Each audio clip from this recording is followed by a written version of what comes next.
morning. I'm always getting asked questions about addiction treatment and what's the best and what's the most affordable and what's the most effective. So I'm just going to chat for a few minutes about the differences, the advantages and disadvantages of outpatient treatment as opposed to inpatient treatment in a facility. So if I start with outpatient, obviously you stay at home, which in your mind might seem like a good idea because you don't need to be around other people and you can be how you be. But the problem is that you're also around your triggers. You're around lots of things that make you want to do whatever it is you normally do. So it can have advantages and disadvantages. The success rate for outpatient treatment is lower because of that reason. They're less held and less supported and less safe. If you're in a tower block trying to stay clean when your dealer lives a few doors along, it's going to be a struggle. So we need to take these kind of things into account. An advantage would be that it's more affordable because you can have sessions maybe once a week that you can manage within your budget, or if you're with a statutory service, it's free. So you can go there however often you need and see a key worker and get a bit of support. But again, it's returning back to the place that's triggering everything. It's easier to maintain a daily routine. So if you're an outpatient, you can still do your family stuff. You can still drop the kids in the morning, pick them up at night. You can go to work if you're working. You can have your appointment in a break or an late afternoon, early evening, things like that. You can adjust things to suit your lifestyle. So your normal daily routine is maintained to a degree. But again, that's not always a good thing because your normal daily routine might be part of the problem. It might be part of the reason why in the evening you have to have a drink because you've had such a bad day. Another outpatient benefit is you've got access to your social support, to friends, to meetings, to support groups if that's what you need. Again, the other side of that is sometimes our friends don't know how to do the best thing for us, so sometimes that support isn't helpful. And sometimes our friends have an investment in us staying where we are. Sometimes they're not always coming from a place of absolute love for you. It's also about them, and it's about you being their friend. And if you're part of the pub circle and everybody enjoys your company and it looks like you're going to leave them, then they'll encourage you to stay. I've experienced that many times myself from groups of people who wanted me to be who I used to be. So funerals, for example, when I've went back into a situation of people having a drink, it's been offered to me. Go on, you just have one, you'll be okay. So it can be dangerous, especially in early recovery. The outpatient programme takes longer. It takes longer to understand and to function in a way that's effective for you. Some people say 3 months, 6 months, 9 months, a year. It's an ongoing thing. And if you're in the community, there's a higher rate of relapse. So it's back to square one quite a lot, back to square one. So it's worth doing it if it's all you've got. I'm not saying that in a derogatory way. I mean, if it's on your doorstep and it's offered to you, take it and try your best working with it, because it does have success as well. There's a lot of people do well, but it takes an awful lot of effort for it to function. It's good for someone whose addiction isn't so all-encompassing. So if you struggle a bit at weekends with a bit of cocaine, or if you drink a bit too much at certain times, then it can be really good. But if you've got a long history of addictions and you've got childhood trauma and family of origin issues and things like that, it's very difficult to do the deeper work necessary when you're an outpatient.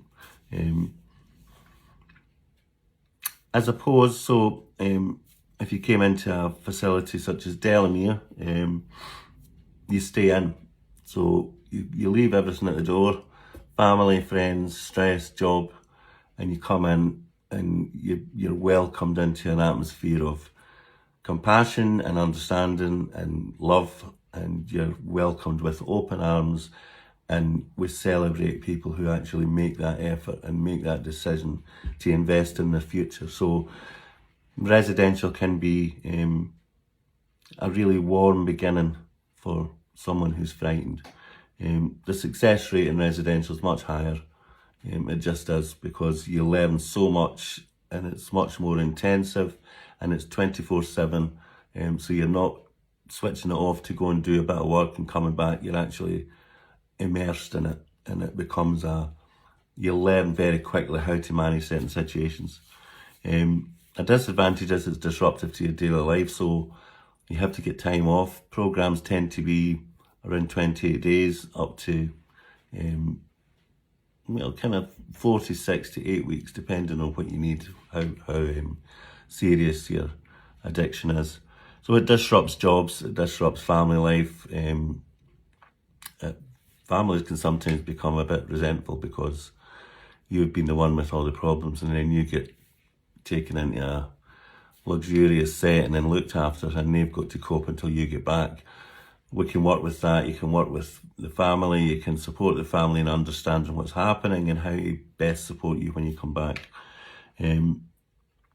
Another advantage is there's 24-hour medical staff and emotional support on board. So if night time's bad for you, there's night staff. If you wake up at certain times, you have night terrors, you're frightened, there's staff there to talk you through it. There's ways of dealing with all kinds of things that we teach you when you're in a residential program, and we're always there to support you. So you're never sitting about on your own, and if you are, we're asking why. We're asking why should you sit there, what should you be doing, where should you be? It treats serious addictions really well. So if you've got a long history of really, really serious addiction to anything, alcohol, drugs, food, gambling, sex, internet, porn, whatever it is, it's all the same process. We'll work with it very similarly, although within Delamere you get a completely person-centred program. So you don't sit in a group doing the same as everyone else. You've got individually tailored work to what your needs are, reviewed every week in a clinical review, which you're invited to, you're part of it. So you've got a voice. You've got a voice in your treatment. I think Delamere is one of the only places I know that actually involves the guest in that part of the process. And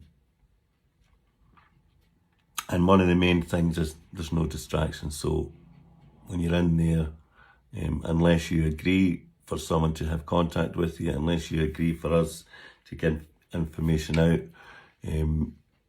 we don't give out any information, and we don't allow distractions. So employers, friends, family, anything that stresses you outside won't be allowed inside until we feel you need to deal with it and it's something you can manage. Then we might talk about that.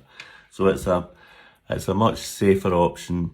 Initially it is more expensive. It's a short-term investment, but it's got a long-term benefit. So if you think about outpatients programs over a number of years, if you don't get it and you keep relapsing and drinking and picking up, for a lot of people, residential rehab is a one-off, big cost, and then that also helps. Believe it or not, statistics show that people who pay for addiction treatment do better and stay sober and react better to life afterwards because they've paid that money and they want that money to be well spent. So it's an extra tool in the bag to keep you on the right road. So there's benefits to both, depending on your situation, but I would always recommend residential if you can go for it. It's a shorter, more intensive experience, but it gives you experience that would maybe take a year or 2 years to gain outside when you're just attending meetings and trying your best. I remember that in my early days, kind of my key work had described it as blowing in the wind, because I was just waiting to see if I could get money to pay for residential. So I was going to meetings, but not actually doing anything. I never had a focus, I never had a direction. So have a think about it. details of how to get in touch with me are on my website, mikedelaney.co.uk, or if you go on to delamere.com, you can have a direct chat with Alex about what your needs might be if you were coming into Delamere. All right, take care. See you again soon. Bye.